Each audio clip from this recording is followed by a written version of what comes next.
Eesti keele töövihik, lehekülg 60, ülesanne number 3. Joonista ja kirjuta, mida sa soovid kingiks. Siin on kiri jõuluvanale. Sa kirjutad siia oma sõnad. Jõuluvana, minu nimi on, ja siia kirjutad oma nimi. Ja mina kirjutan Svetlana. Sina kirjutad oma nimi.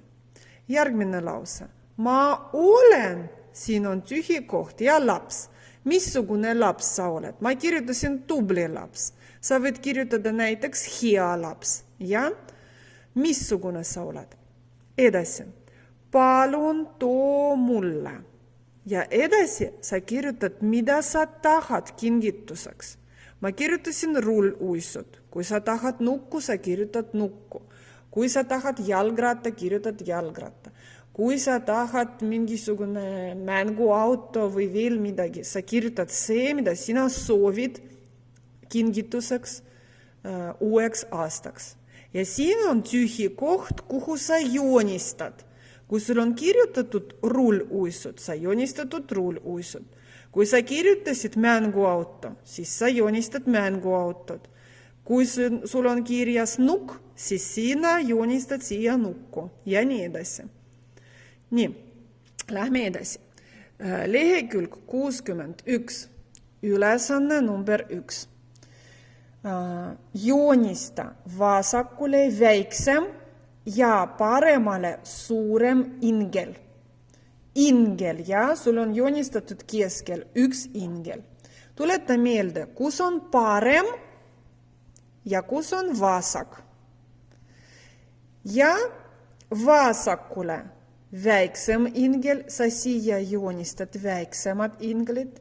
Ja paremalt poolt on suurem ingel, sa joonistad suure ingli siia.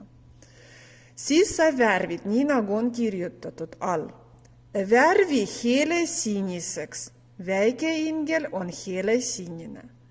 Värvi roosaks. Keskmine ingel on roosa. Värvi hele kollaseks. Suurem ingel on hele kollane.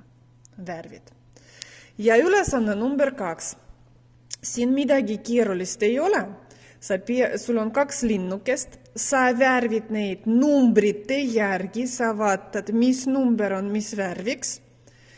Ja siis, kui sul tulevad välja 2 värvitud pilti, sa pead siia kirjutama, kas see on leevike või see on rasvatihane. Vaata, mul on siin 2 pilti. Rasvatihane on kollase kõhuga ja leevike on punase kõhuga. Ja vastavalt sellele, missugused värvid sul tulevad siin pildi peal, sa kirjutad õigesti sõnad alla. Leevike on punase kõhuga ja rasvatihane on kollase kõhuga.